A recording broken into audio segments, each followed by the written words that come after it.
Okay, well that's a first. I've never seen this before. Oh, she stopped. They were doing some running in place training, I guess. Hello there, how goes it? Pardon the outfit, I was in the middle of something. I'm not blonde today. I'm not blonde any day, usually. I'll make it daytime for you guys and we'll put on a nice reshade preset. Is that good enough for you? I'm gonna take it as a yes. I don't know what's wrong with my voice, you're just gonna have to deal with it. I sound like Elmo. It's probably because I barely talk, like in my real life, which is hard to believe because I yap when I'm on the internet. I don't talk unless I have to, and usually don't have to, so my voice is just different every day. Okay, anyway, take a shot every time I say that. Like 6-7 months ago, I posted this video called I Have the Dumbest Fear, and I cleaned out my closet. I would clean out my closet again, because I'm running out of space again, don't ask. But I was just made aware that we're getting the closet update soon, and if I don't have to throw things away, I'm not gonna do it. That's new. Oh, I like the color scheme. So anyway, this video like this video 6-ish or 7-ish months ago was about how I have a dumb fear, and my dumb fear is submechanophobia. But even more specific, I'm afraid of this abandoned water park that Disney World has here in Florida. Listen, I've come to this revelation. Again, because I was on TikTok, I've come to a revelation that Disney in general, it just scares me. It's not Disney as a company, even though Disney as a company should scare you with how shady they are now. Won't get into that. I really don't feel like getting political today. Just know a lot of Floridians hate Disney. It's the Disney parks. I don't know how to explain it. I don't know if it's because I grew up going to Disney and I have like this facade of it in my head that it's supposed to be all sunshine and rainbows, and I have some of my best memories there growing up. And then you go on TikTok and it's like, did you know? In 1994, this girl was beheaded on this ride here. That didn't happen, I just made that up, but it's usually along the lines of that. And a lot of it's just completely irrational. Like, there's no reason that I should be scared of some of the things that are not inherently scary about Disney World. It's just in my head, you know? I like to be scared of things because I've been over this before. Stupid things scare me, like submerged planes underwater and animatronic sharks. Real sharks, yeah, they're fine, but animatronic sharks in a swimming pool, it makes me want to piss my pants. I couldn't tell you why. I don't know what that fear stemmed from. I honestly think it's because I went on the Jaws ride when I was way too young. I'd say my only rational fear is alligators, but I'm also from Florida, or live in Florida. I'm not from here. God, I would be very angry if I was born in Florida. I just live here. There's one Disney thing. Okay, well, I'm gonna go over a few. There is this theory, and I'm sure a lot of you have heard it, that Disney's Frozen was created to like mask a huge Disney scandal. And the huge Disney scandal is that Walt Disney's head or his entire body is just completely frozen. Like frozen. Like Disney World has Walt Disney, the creator of Disney. They have his body frozen somewhere. And when the world ends or something, they're gonna unfreeze him and he's gonna release like unbestowed knowledge upon us. I don't know, actually. I don't know why they have him frozen. I don't even know if they have him frozen. That's just the theory. But the reason they created Frozen is when you look up Walt Disney Frozen, the movie Frozen with Anna and Elsa is the only thing that comes up instead. It's really hard to find anything about Walt Disney's body being frozen, which is just weird in the first place. I don't even know who came up with that. I remember when I was like 12 or 13, there was this picture, clearly fake, or is it? Who knows? There was just this picture circulating around of his frozen head in Disney's vault or something. Even if they don't have him frozen with the intention of like unfreezing him and letting him like live again or whatever, it's just crazy that people felt like they had enough evidence to even bring up the point that they might have his head somewhere just frozen as a prop. Like, that's just the weirdest thing. Something about that used to just scare me so bad when I was younger. They used to have this thing at Disney's Hollywood Studios called the Backlot Tour. They got rid of it. Whoever's in charge of Disney just makes terrible decisions. They had this thing called the Backlot Tour where they had props from like certain movies, like movies that kids don't care about. Like, I didn't know what any of the stuff was. Like movies like Indiana Jones and stuff like that. Like old movies that were before my time. And I was always so scared when we went on that ride that I was gonna see Walt Disney's head somewhere. Like, I was just so scared of it for some reason. Another thing about Disney that scared me, I'm talking about Disney World, by the way, not Disneyland in California. I'm specifically talking about the Disney in Florida. I don't know anything about Disneyland, California. I've never been there. Another thing about Disney World in Florida that used to scare me is the fact that they have tunnels that go under the park. I always thought it was like something crazy, like, oh my gosh, what are they doing down there? It's nothing. My friend, one of my best friends, she was in the Disney College program, and it's literally just tunnels they use for the characters to travel without having to get stuck in crowds and getting swarmed by kids. That's literally it. It's a place for the golf carts to go. Like, it's not that big of a deal. That is a thing. You can't really debunk the fact that there is tunnels under the theme parks. They're just there because they need to be there. They need a way to get around. It's not that deep, but for some reason the thought of it used to scare the living crap out of me. Can't tell you why, just did. Now this is a theory I believed up until recently, and it's kind of a serious one because Disney was under scrutiny for this. Because it is true, at least I believe it is. I read an article somewhere that a lot of kids do go missing from Disney, but they won't say that it's Disney. They just say it's like the Orlando area or like Bay Lake or wherever Disney is, like Celebration. A lot of kids go, whoa. Kids go missing there apparently, but they won't like hard drop the fact that it is Disney these kids are going missing from. If you go to Epcot, which is the theme park with the big giant golf ball in it, there is a ride there. I literally don't remember the name of it, but it's in Epcot. It's like about farming and plants, and they take you through like this farm where they get 90% of the produce used at Disney. Like, that's how cheap these people are. They literally like won't buy produce from farmers. They just grow their own produce on Disney property, and that's where they get it from. It's like its own like city almost. And I used to make fun of people who said, oh, you're in the Disney bubble, like you want to go under the bubble at Disney.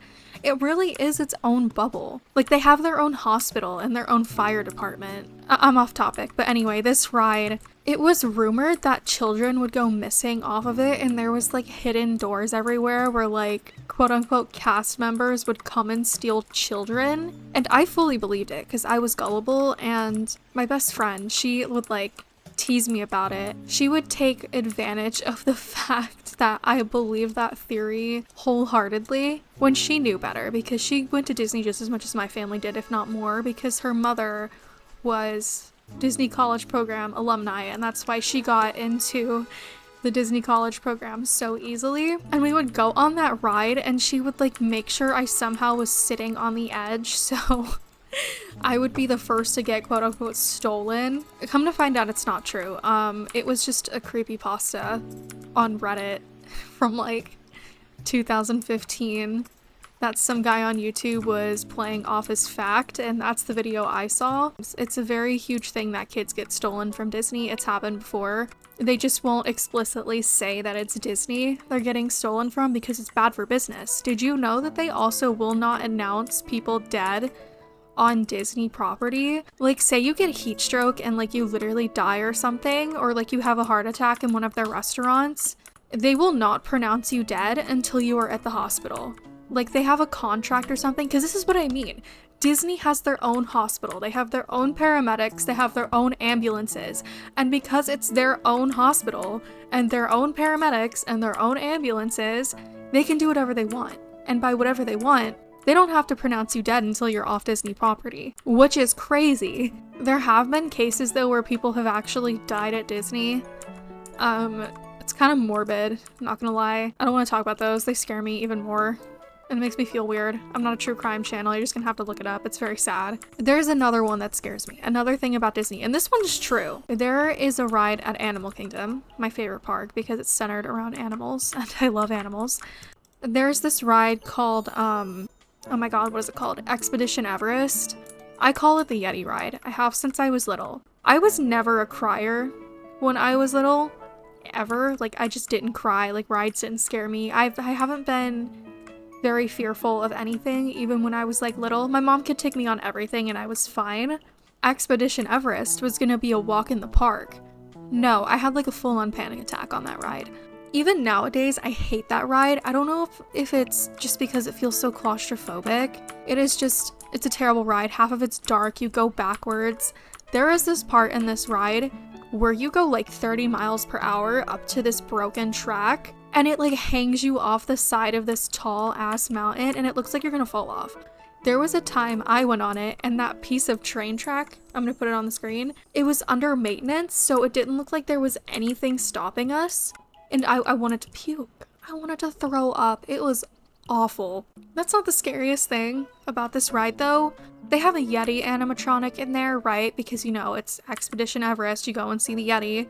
This animatronic is so heavy that if they turn it on, it'll literally make the entire like mountain collapse or something. It hasn't been turned on in like 10 years because it's actively pulling down the foundations on the ride. Obviously, it must be up to code still because they haven't closed the ride down. I'm gonna assume that if it was actively a danger to people, they would close it down, but who knows, it's Disney. So I guess as long as they don't turn it on, the ride's not gonna collapse. But the thought of it is still horrifying. Like, just take it out if it's that heavy. Like, close down the ride, rebuild it, do something. There's also, like, apparently a secret basketball court up there. There's another theory, or it's a fact, I think. It was proven to be a fact, I'm pretty sure. I don't know. There is a... Okay, I actually don't know if this was Disneyland California or Disney World Florida. On the Pirates of the Caribbean ride, apparently they used, like, real bones in the skeletons. Why they think that's a good idea, I don't know. If that's even true. In the Haunted Mansion, this was in Disney World Florida, I believe so. This book that they used, like in the room with the witch and stuff, or the mind reader, like the orb with the head in it, she's like a fortune teller, psychic, something like that. Listen, words are not my strong suit right now. The book they used was like an actual like witchcraft book or something, and it was like cursed or something. Again, I don't even know if that's true, but just the thought of it makes me wanna pee like a nervous chihuahua. I do know some like actual crazy facts about Disney. They have their own, again, with, like I said, they're like their own friggin' society. They have this color called Go Away Green. It's a paint, and they paint like ugly buildings and wires and like just ugly stuff they don't want you to look at that would break the immersion of being in Magic Kingdom. They paint those things with this color called Go Away Green, and your brain just doesn't compute that color, and you look right past it and don't even notice the things they're trying to hide. Like, is that not crazy? They also have another color that's like blue that they paint like the giant warehouses that color, and it just blends in with the sky and you can't even see it unless you're looking for it. Like, that's not even just like scary, that's just cool that they even figure that out. They also like pump smells into the parks, but I feel like everybody knew that. That was like a big deal a few years ago. Stores do this thing, like Ross and Marshall's, where they make the... Can that frog shut up? Ross and Marshall's will do this thing where they make the stores like super hot, right? So you get flustered and you're just like, God, I need to get out of here because it's so hot, and then you just hurry up and buy whatever.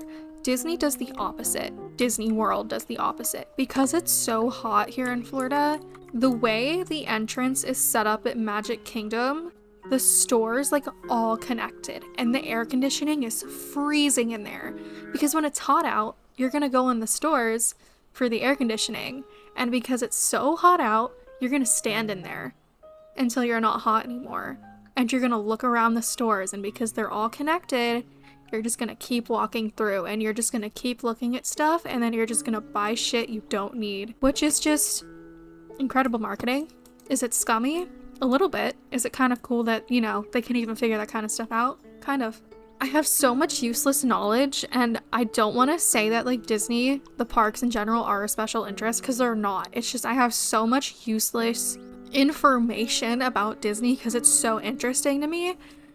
Main Street at Magic Kingdom, like the entrance, they have it built at an angle so that the castle looks bigger than it actually is. And if you walk up to the castle, it's really not that big. Like, they have the castle built so the bottom is larger and the top is smaller. So again, it looks bigger than it is because it's really not that big. When the performers go on the stage in front of the castle, you can tell it is not that big. It's just cool. It's just, like, I know a lot of people can't go, especially in this economy. I haven't been to Disney in 4 or 5 years. I was very lucky I was even able to go. I really could only go because of the Florida resident discounts. Like, ours is discounted so much, it's just like buying a ticket to the fair. Now, that's a lie. It really is not that cheap. It used to be cheaper, but I could never afford it now. It's just, those are things to look for when you go, if it's ever affordable again, because the prices at Disney are crazy. I don't know how people are affording it right now, unless you're like insanely rich, because hotels alone are like $500 a night now. And that's for the value hotels. I remember when I went, the first thing I did when I turned 17, my mom gave me independence, and me, my best friend, and my boyfriend, we went to Disney for 2 days. And of course we were teenagers, right? And I spent my own money. I had a small business at the time where I made like earrings and stuff. I spent my own money and I got us a hotel room. And of course it was the value one. Like I said, we were teenagers. I didn't have a lot of money. I got us a room at, I think it was like the Sports Hotel, which is like a hotel nobody wants to stay at because it's a value one. And that was about $280 a night, which was a bargain back then. I know that sounds like a lot, and it is. But I mean, I was a kid and I didn't have shit to spend money on, so that's what I spent my money on. It was still $280 a night back then. Today, that same hotel, I looked for just like shits and giggles, that same hotel is about $400 to $600 a night. When I stayed there for like not even $280, which is crazy. And then if you want to go to some place like the Grand Floridian, which is this very big fancy hotel that my mom used to take us to every once in a while for like a holiday, if me and my sister deserved it. You want to stay there for a week? Have fun spending $2,000. It's crazy. It's crazy. I can't believe there's people that are still able to go with how expensive it is. I'm jealous. I wish they weren't such a bad company, especially recently. Just sucks. It just sucks. I'm sure there's more things about Disney that scare me. Those are just the few things off the top of my head that I could think of. Again, totally stupid. Just wanted to yap and tell you why Disney is scary in a ridiculous way, not a real life political way, because they are scary on that front, trust me. If you listen to all of this, thanks. I probably sound nuts, but thank you for sticking with me and just listening to how crazy I am. Okay, that's all I have to say for now. I will see you later this week. Bye.